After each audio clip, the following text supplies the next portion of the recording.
welcome back, everyone.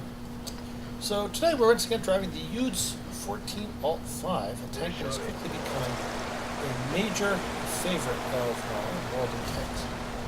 It just has so many really nice strengths to help counterbalance its weaknesses. Well, let's start with this, quick mini review. What's weak about it? Well, the armor's not very good. You may get the occasional random bounce from a low caliber tank, but do not ever expect this thing's armor to protect you. Hit points are about average. Its view range is a little bit on the low side. The DPM is also a little bit on the low side. And the penetration, although not bad, is not superb either. Hang on. Pop a shot. Speed. Also, must note the accuracy on the move completely not very good, though. Well, the ranges this tank generally likes to fight at, that's not really a big deal. What's it good at? Well, it's really, really sneaky for a medium tank. I think it's got the best stealth of any of the tier 8 medium tanks. Doesn't mean you don't spot it, you come out in close quarters to someone. As you saw right there, this gun hits hard. I think it's actually got 320 alpha damage, which I think might be amongst the highest of all of the tier 8 medium tanks. Penetration ain't stellar, but it ain't bad either. The aim time's a little bit on the long side. The thing that really makes this tank stand out is its weird-ass hydro-pneumatic suspension, which means that this thing's gun depression, which while you're moving normally, is only around 7 degrees. That would be nice if that hit something. It drops to something like 12 or 13, it goes to 13 degrees when this tank's going slow. You can see a little icon that just pop up near the gun. When I'm going slow, that's the hydropneumatic suspension kicking in, giving me that extra gun depression. Working a ridge line on this tank, it's just so comfortable. It's just what it does best. Now this unfortunate FE4202, he's run into what's usually not a bad position, but he's a little far out, and I'm getting easy shots into him right here. The unfortunate, was that a 40 TP? Yeah, it was unfortunate.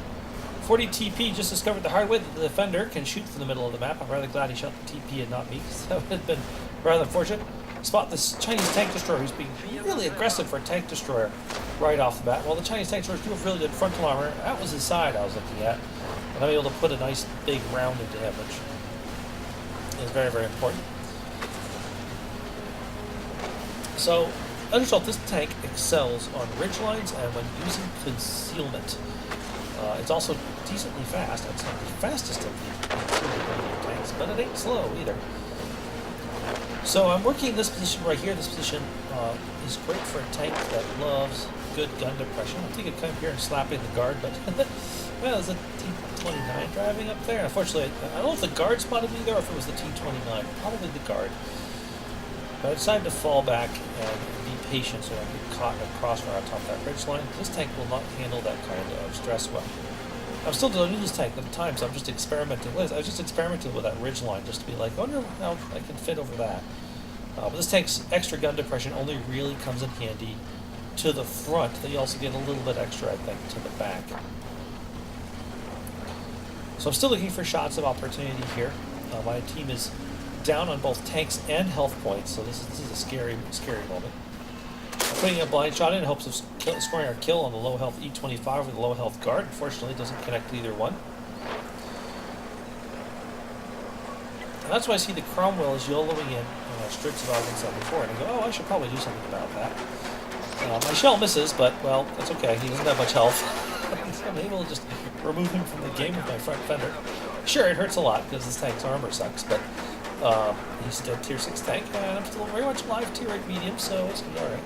Thinking about going after T-29, but upon looking at how he's positioned, I say to myself, I don't think I'd have the advantage in that firefight, so I decided to pull back and look for a better target.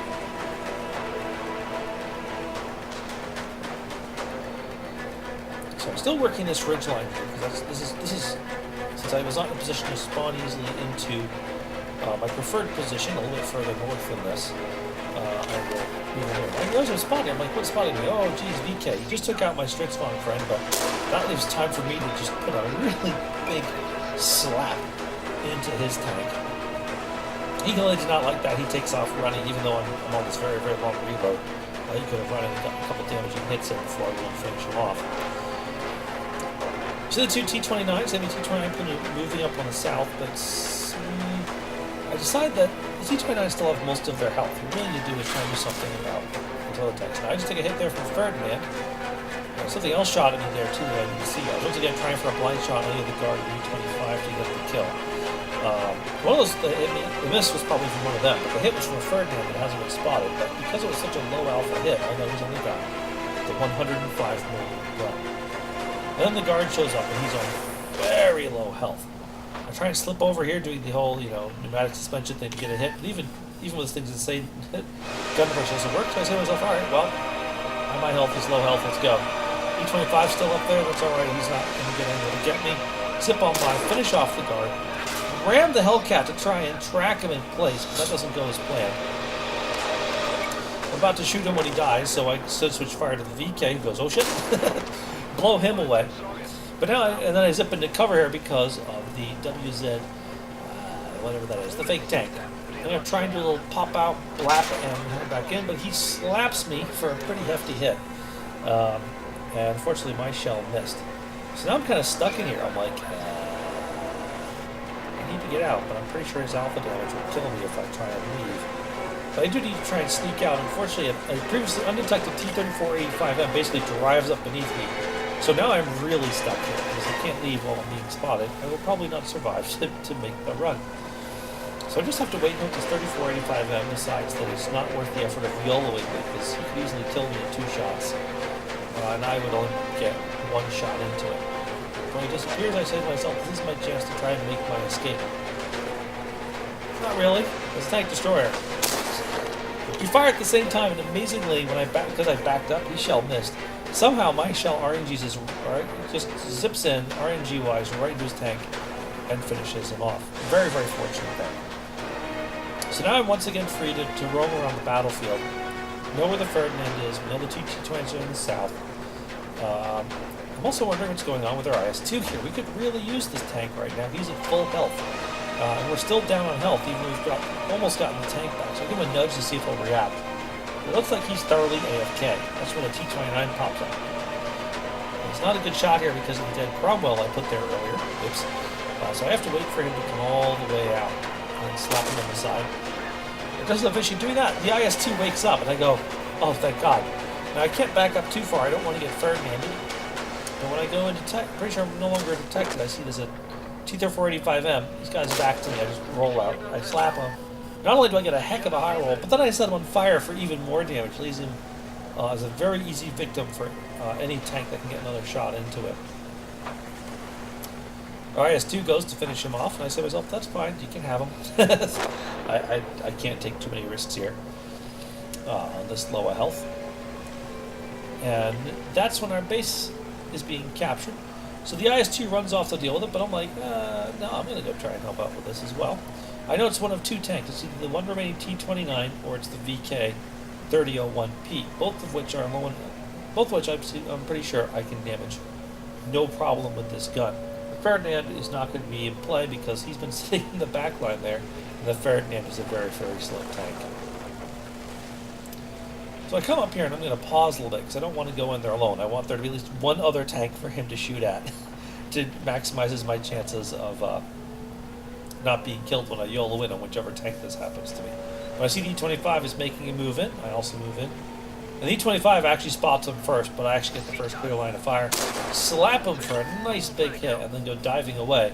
I see the T-29, and I'm absolutely confident that I'm going to be doomed until I see him shooting at someone else. And I go, oh, you didn't notice me. Well, put this shot in right there. And I get the kill of the T-29. So that was a very nice little run for me.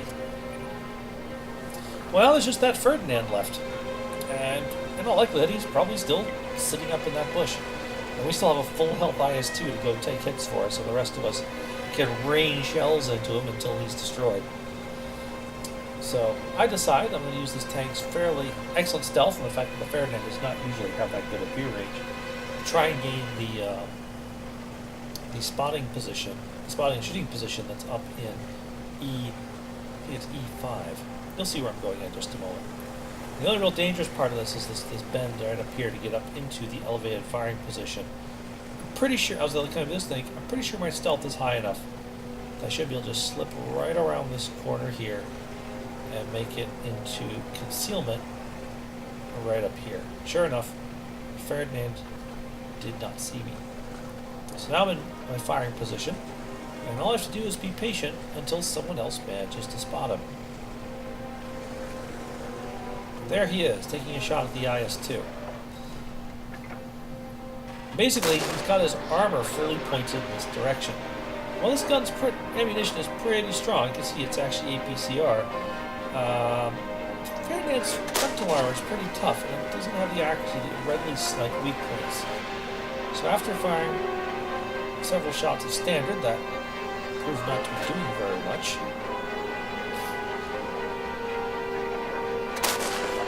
I get annoyed and say to myself, very well, we'll switch to the expensive stuff. We get that extra like 50 millimeters of penetration. And even that's coming up orange on his lower plate. It's like, really?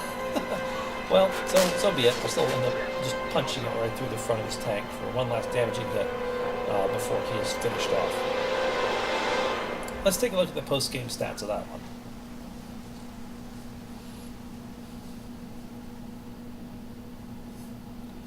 So that was my first ever mastery badge in the UDES 14 Alt 5, picking up a high caliber and a defender during this particular match. You can't even see the list of all the tanks I struck going up and down the right side of the screen. It's a pretty impressive number. I think I engaged nearly their whole team. We'll get to that. Picked up 4 bonds, which is always very, very nice to get, particularly at the higher tiers, and finished off I got with honors a coalition mission I'd finished off, I think, a year ago. Topping the team list with 1,433 base XP and 4,247 damage. This tank is mean. I'm really enjoying playing it. It really feels like someone took the Charioteer, gave it more gun depression and almost better stealth. Maybe not completely better, but darn close. And said, let's see what this is like as a medium tank. So I'm liking this boat, I think is the way they like to say it. Also, our E25 had a good carry match, the IS-2. Had he been more engaged, I probably not as good a match. He would have been taking stuff away. Now, if we take a look at the team screen here, you can see pretty impressive. 22 shots fired, 16 hits, 13 pens. Only a little bit of which was outside of 300 meters. This tank really does like to fight at sort of the mid-ranges. And I damaged 12 enemy vehicles. Only 3 enemy vehicles escaped the wrath of the UDES, destroying 5 of them for this one. Anyways, I hope you enjoyed watching that match. Good game, and good night.